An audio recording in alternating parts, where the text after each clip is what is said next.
Welcome to NTD News. I'm Tiffany Meyer. Here are today's top stories. President Trump paid a surprise visit to U.S. troops in Afghanistan. He and other White House officials took a 13-hour flight on Air Force One. They arrived in time to serve the troops Thanksgiving dinner. A caravan of women who lost children and relatives to the dangerous migrant journey gathered in Mexico City.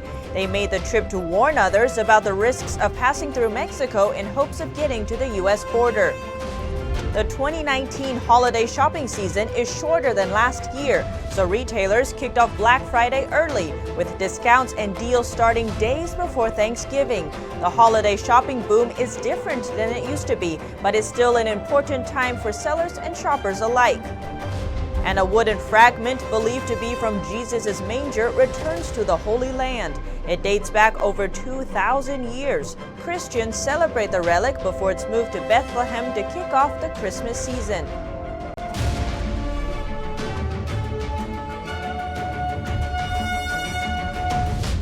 President Trump visited Afghanistan for the first time on Thanksgiving Day with a surprise visit to an airbase in the country to meet the American troops. All right, who wants some photos? Trump walked into Bagram Air Base unannounced as U.S. troops looked up in surprise. The president served military members a Thanksgiving meal, but admits he didn't get to eat the main course. It's the first time in Thanksgiving that I've never had anything called turkey. The president also stood for photos with several groups of soldiers.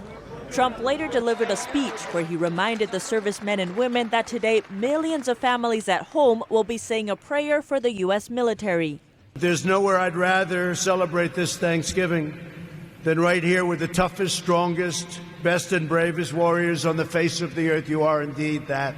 He expressed his hope that the troops enjoyed their meal and that they get some well-deserved rest this holiday. The president also touted recent U.S. military victories in Syria. He reiterated that ISIS leader Abu Bakr al-Baghdadi is dead and said that the American warriors hunted him down and they punched his ticket to hell. The trip to the war zone was shrouded in secrecy to protect the president. But after his visit with the troops, he met with the president of Afghanistan, where he announced that the U.S. has restarted talks with the Taliban. The Taliban wants to make a deal. We'll see if they want to make a deal. It's got to be a real deal, but we'll see. But they want to make a deal. And they only want to make a deal because you're doing a great job.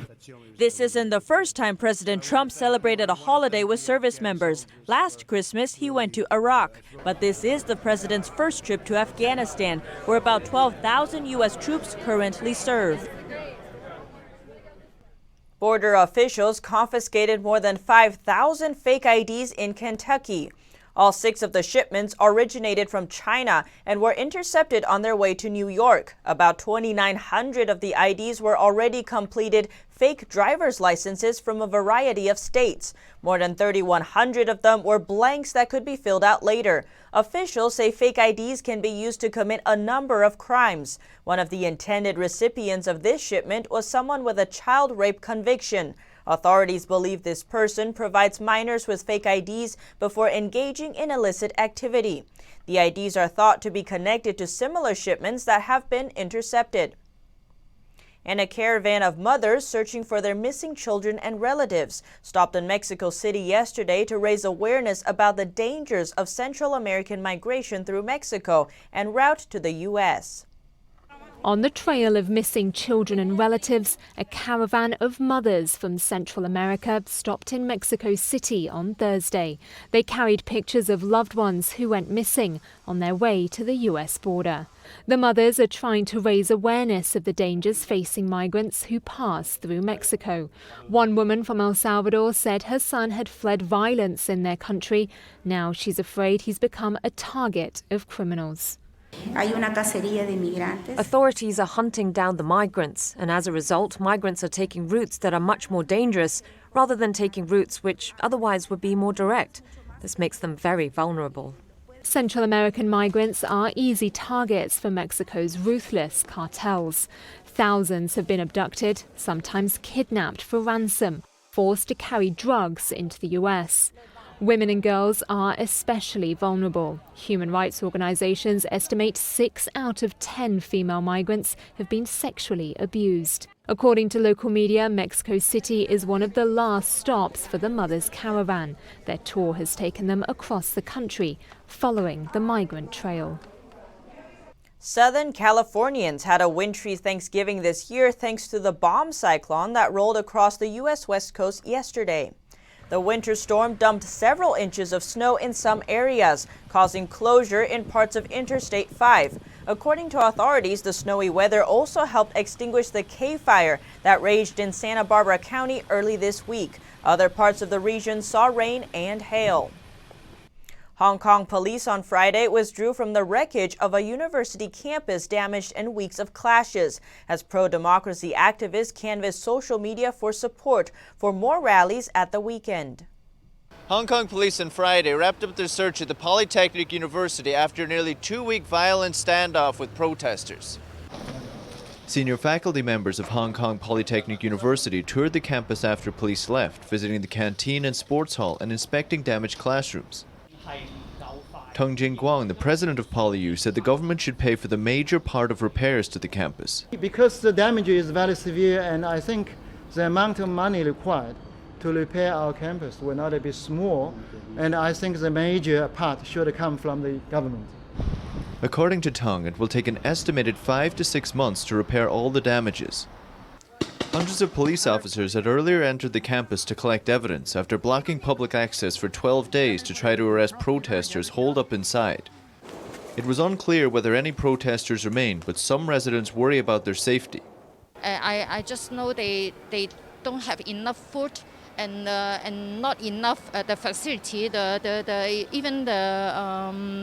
heard from the police. I feel very sad. I cry always. I'm always crying.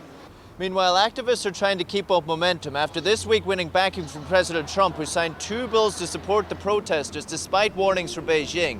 Other demonstrations planned for the weekend include a rally by secondary school students and a march to protest against the use of police tear gas near children.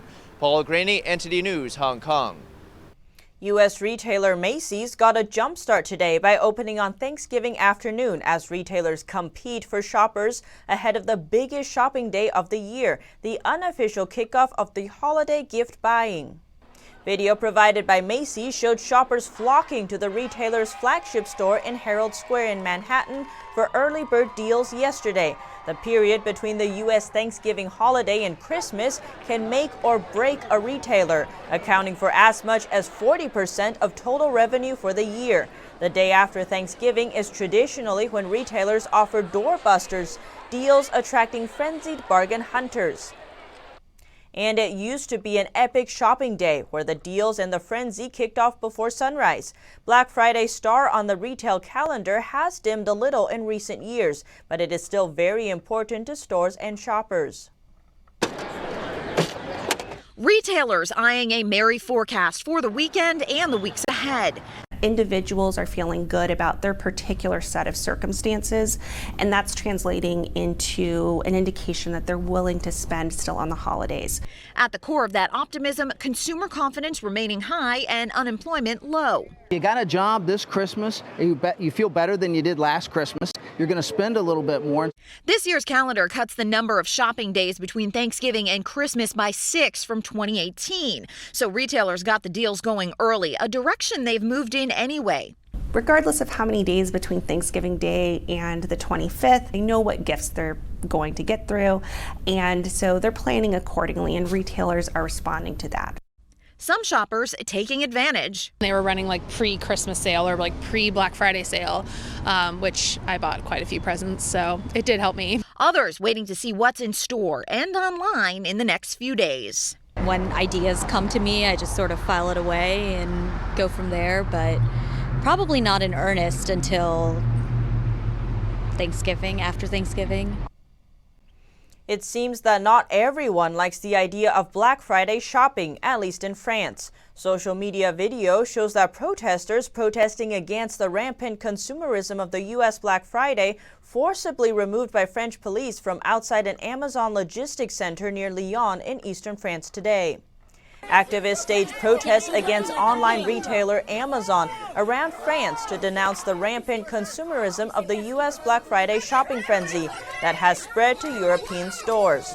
Social media footage showed police in riot helmets picking up activists and hauling them away, with one police officer appearing to strike a protester. The Lyon protesters had erected a sign saying, "Amazon, stop expansion, stop overproduction." In an emailed statement, Amazon France said it respected the rights of people to express their opinions, but that did not extend to organizing violent demonstrations where people work. And a Thanksgiving Day test of North Korea's new super-large multiple rocket launcher showcased a weapon system that's getting faster and more efficient, according to experts. A day after firing 2 projectiles off its east coast, North Korea trumpeted the success of a new weapons system. Official state media on Friday released photos showing a rocket launcher firing, although it's unclear when they were taken. The report said Supreme Leader Kim Jong-un himself oversaw the test and showed, quote, great satisfaction over the result. South Korean officials say it's the 4th test of the so-called super-large multiple rocket launcher. In a briefing, the Joint Chiefs of Staff said that the test showed the system and its crews are getting a lot faster. The launcher, together with a KN-25 missile, is a short-range system. According to experts, it poses a threat to most of South Korea, as well as U.S. forces stationed there. The launcher test is seen as a Thanksgiving Day reminder for the U.S. Kim has set an end-year deadline to restart nuclear talks. Recent negotiations have stalled, with North Korea insisting that biting sanctions be lifted. It's also warned it could take a, quote, new path, raising concerns it may go back to testing long-range missiles or nuclear weapons after a 2-year reprieve. 3 men received lengthy prison sentences in Australia today for plotting bomb attacks in Melbourne in 2016. The men were found guilty of planning to attack prominent sites in Australia's second city on Christmas Day. Authorities described the plot as an imminent terrorist event inspired by the Islamic State. According to the police, 24-year-old Hamza Abbas was sentenced to 22 years in jail.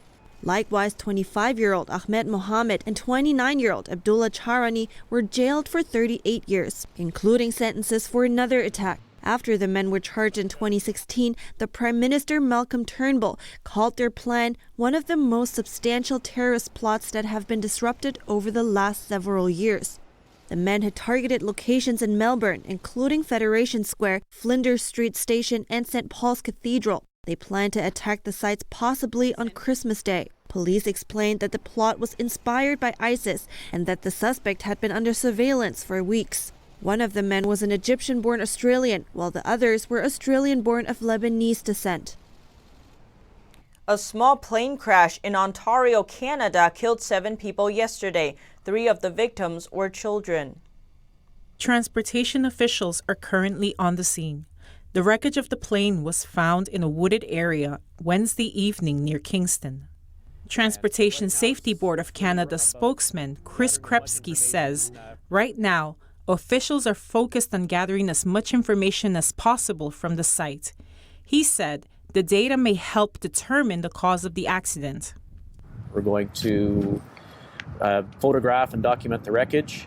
We're going to identify pieces of the aircraft that we'd like to perhaps examine more closely that we'll take to our to the laboratory in Ottawa.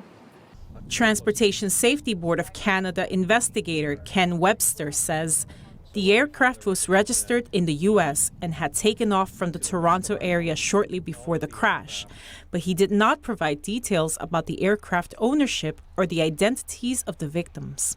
The windy weather could have been a factor of the crash. As officials say, the plane appears to have hit the ground at a very steep angle.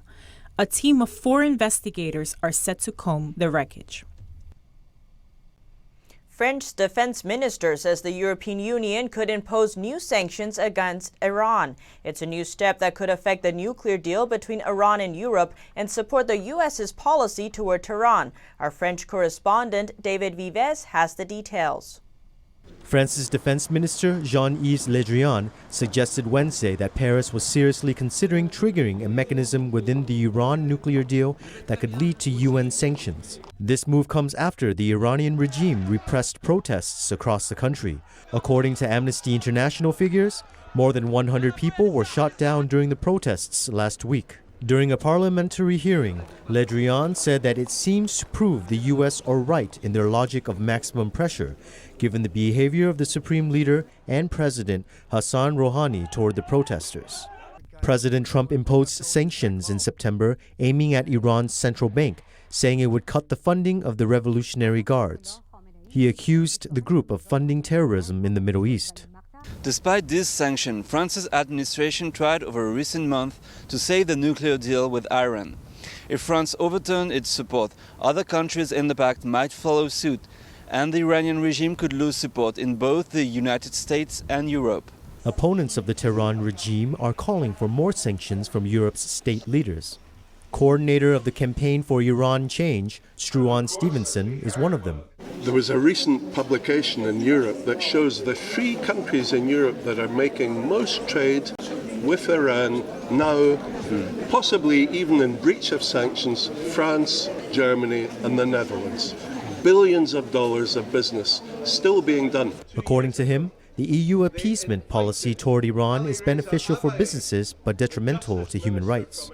People that think that human rights can be ignored in order that they can make more money, this is outrageous. On November 11th, German Foreign Minister Heiko Maas suggested putting more sanctions on Iran. We want to maintain the nuclear deal, but Iran has to finally return to its commitments and respect them. Otherwise, we are ready to use all mechanisms that are included in the agreement. The Iranian regime said earlier this month it could refine up to 60% of fissile purity, not far off the 90% level needed for nuclear bomb fuel. Up next, the Dalai Lama told followers that he is in no hurry to reincarnate. He says he is well mentally and physically. He spoke to monks and authorities of the Tibetan government in exile. Find out what this means for Chinese authorities and more after the break.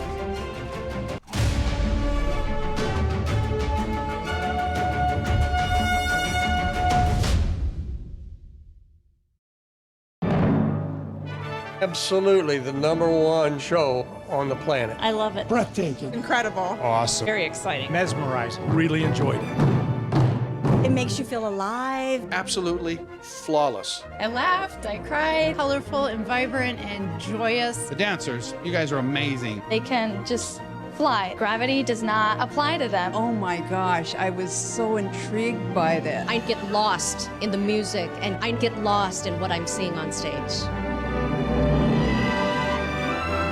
It's a very eye-opening experience. We came for her birthday. Great experience, well worth it. Even though it's been going for about 10 years, every year it's a completely different show. I know this sold out very, very quickly, and I can see why now. I think I've not seen something like this ever before.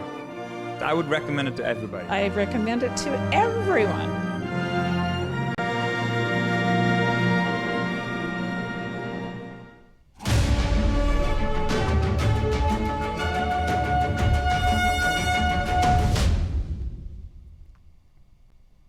Tibetan spiritual leader the Dalai Lama attended a religious conference today. An official there said the 84-year-old indicated there was no hurry to talk about choosing his successor, as he was both mentally and physically healthy. The conference took place in Dharamsala, India, with many officials from the Central Tibetan Administration and monks. During the conference, an official said the 84-year-old Nobel laureate spoke about his health. He said he's physically extremely well, and mentally he said he's extremely happy, and so indicating that there's no hurry about talking about the reincarnation.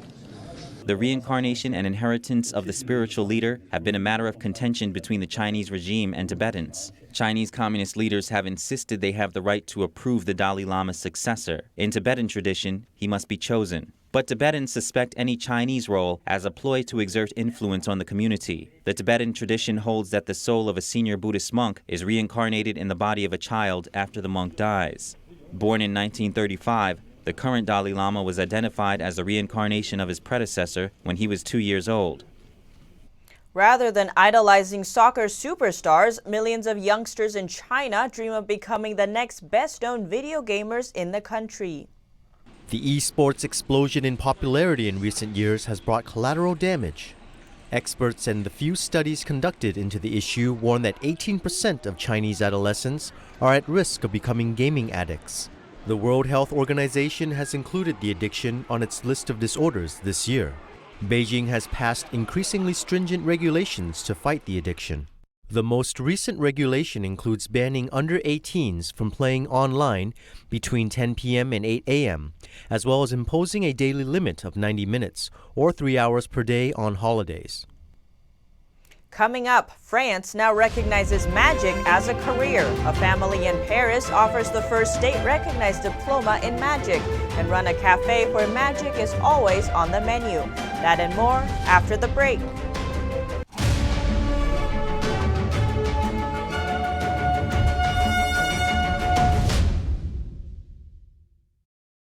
When you look at TV networks in America, a soundbite and fight-it-out culture prevails on news and commentary programs. As a Canadian, I'm fascinated with America, and I wanted to offer American thought leaders an opportunity to share their thoughts in a deep dive format, where we can explore their ideas together. And so American Thought Leaders was born. The world's most brilliant thinkers believed that open discourse was the key to greatness. However, all around the world, we see that discourse is being stifled, and political agendas have subverted media. The Epoch Times launched its Global Thought Leaders program to bring back this great tradition of free thought. As the host of American Thought Leaders, every week I interview some of the most intriguing minds on the most pressing issues of our time. Be sure to check out our new episodes every week.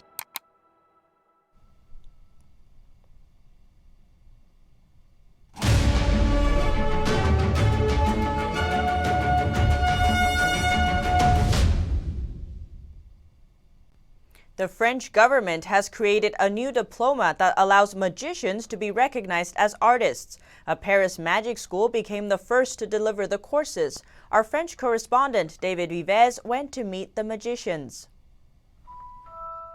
In the medieval district of Paris called Marais, one will find that it is a mysterious place. Everybody here, including the waiters, practices magic. Alexandra Duvivi welcomes me to her cafe. Here is the menu. You can order what you want. For my part, I like peanuts. So here is what happens when you snap. Yay, it's so great to have some peanuts. But let me just check. I'm sure you'll be happy to have a drink with your peanuts. This is what a magician family looks like. Alexandra and her father do not only create magic shows, they just opened France's first school that offers a state-recognized diploma in magicianship. I can read it in your hand. You'll be a magician.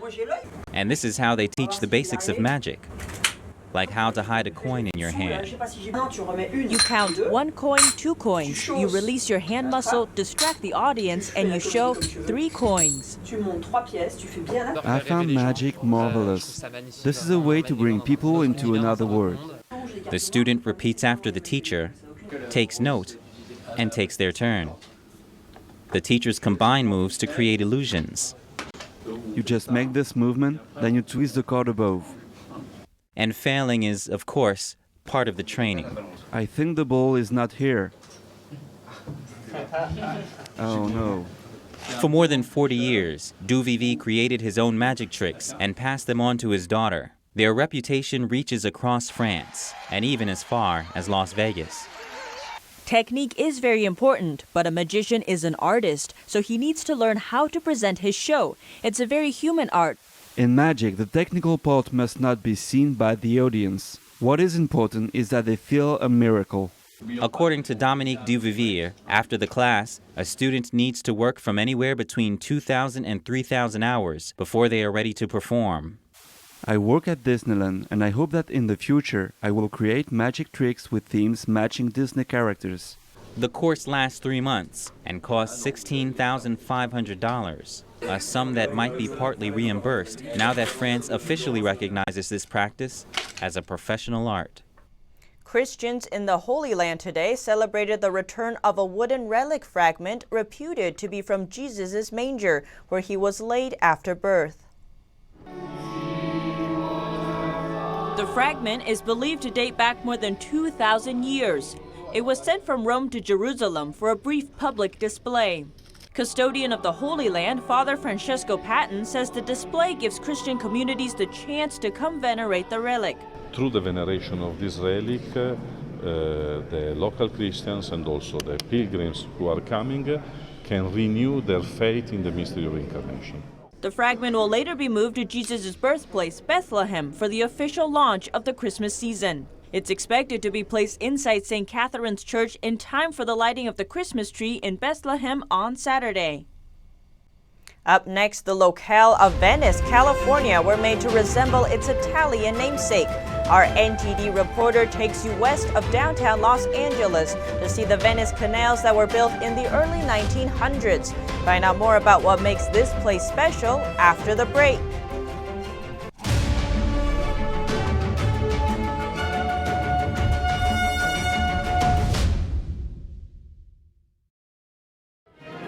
Every once in a while, something comes along, so masterful, it leaves you in awe. So inspiring, it changes your life. So beautiful, you wish it would never end. When that happens, it's something not to be missed. Shen Yun, an all-new production every year.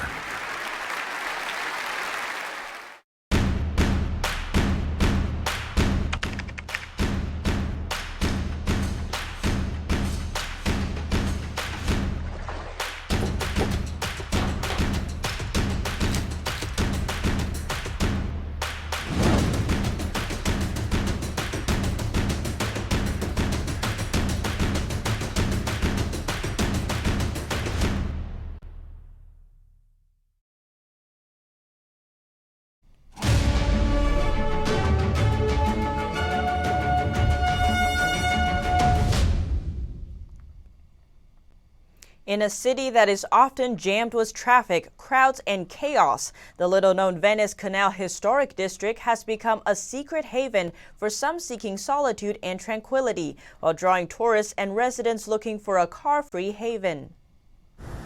West of downtown Los Angeles, this tight grid of waterways, arched wooden bridges, and walking paths was once part of a much larger network built back in the early 1900s to emulate the city's Italian namesake. Environment, you can just meander and explore, and you're not fighting traffic, or there's no bikes or scooters allowed, so it's just people and a place, so it's quite nice to explore. Well, I live in the neighborhood, so it's one of the places that's really nice for actually being able to be a pedestrian away from the cars and kind of have an intimate area that's still outside. The man-made canals date back to 1905. Some of the canals were filled in for roads in 1929, and the remaining canals fell into disrepair by the 1940s. The canals were renovated in the early 1990s, with homes now lining the slender waterways. I hear the same conversation every day. It's like, well, I've never been here before, and I've lived in LA all my life. So you hear it all the time. I think it's just, I don't think everyone's keeping it a secret. I think just people miss it. It's kind of hidden in plain sight. It's tranquil, it has a nice view, and it's very inviting for visitors. Visit in the spring for blooming flowers, or come in December. You'll see the bridges and homes decked out in decorations and an annual holiday boat parade that's been going strong for 36 years. And that's all for now. Thanks for tuning in. Join us again tonight. I'm Tiffany Meyer.